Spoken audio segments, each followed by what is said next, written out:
didn't mean to scare you there. R.C. Maxwell with Project Veritas Action. Just wanted to ask a brief question about statements that he's made. Oh, you spilled your soda. I'm like, I don't want to talk to you. I don't want to talk politics with anyone who I don't know. Is that an AR-15? That is an AR-15. Easier to fire than a handgun. Really? Yeah. Wow. That's kind of scary. That's why it's scary. Would Katie support something like an assault weapons ban? If she could, yeah. I mean, the problem is that's a federal issue, right? There's nothing she could do about it. Right. At least immediately, right? Instead of kind of advocating for it publicly, which is really more impactful once you're governor. We have a lot of concerns about Katie's candidate. She's not debating Kari Lake, which is... Why not? We don't know. I would love nothing more than the opportunity to have a substantive conversation about the issues, and Kari Lake has shown that she's capable of doing that. So we are providing opportunity for folks who hear me around the state, and we're going to keep doing it.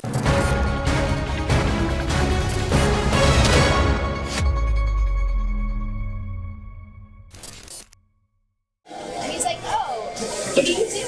And I was like, I work for and I don't know why I said that, just like now when I have this conversation, and like shut up. She's like, oh, Kari Lake. And I was like, fuck no.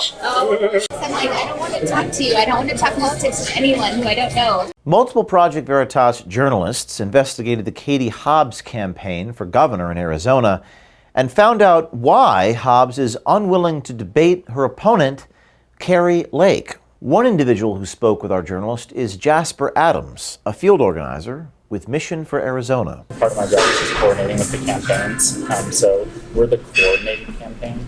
So that's Mission for Arizona. Okay, that's what I got. So like Mark Kelly and Katie Hobbs and Tom O'Halloran and Tom O'Halloran's the campaign that's been made today, and just all the Democrats all buy in so they don't like duplicate efforts.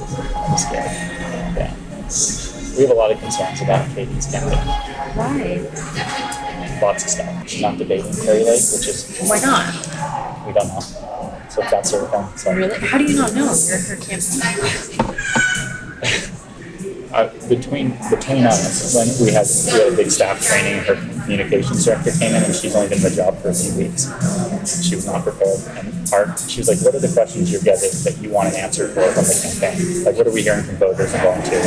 And the number one thing is, why aren't you debating Kari Lake? She did not have an answer. And so you got to know, like, you got to know that's the question that's coming. Wait, so Katie's employee didn't have an answer, or Katie didn't? Well, she's the communications director, so she makes the message. So the campaign doesn't have an answer.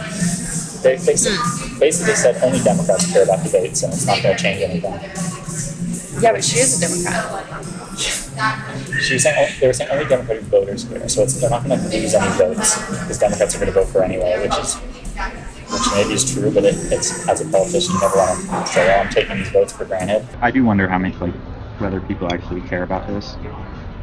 Care about what? Like the debate thing. Oh, I think But how many people do? yeah, Right? I don't know. I mean, you said that's like the number one question you're getting. Yeah, that's like a big question, especially from volunteers. I don't know about voters as much. The average voter doesn't really even know about this. I think it's as simple as that. They just don't think that the debate is worth her time, either because they think it's not going to change anyone's mind, or they think it might actively be bad for her in some way. So she's good at this kind of public-facing stuff, even though she's a terrible candidate. And you know, Katie Hobbs is like policy-focused. She's very good at her job as Secretary of State.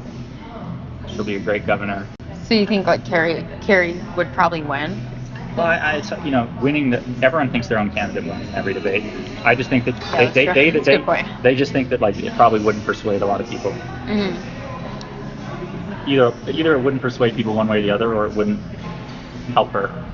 While Adams seems concerned about Hobbs not debating Kari Lake, Hobbs' campaign manager, Nicole DeMont, seems to encourage Katie not to debate.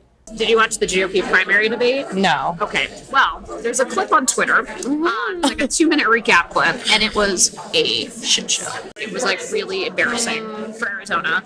And when Clean Elections was like, here's the debate format, it was exactly the same as the primary. And I was like, we're not gonna put her in that. Like, she's not gonna be part of something like that. Like, if you want to make a format that actually allows for like a substantive policy debate, and where you can like compare positions, sure, we'll do that. So they want to see Kari create this like spectacle, and we're like, we're not participating in that. And we're doing a bunch of forums. Where people can like actually hear both sides. According to DeMont, Hobbs would only debate if it were substantive policy and to compare positions.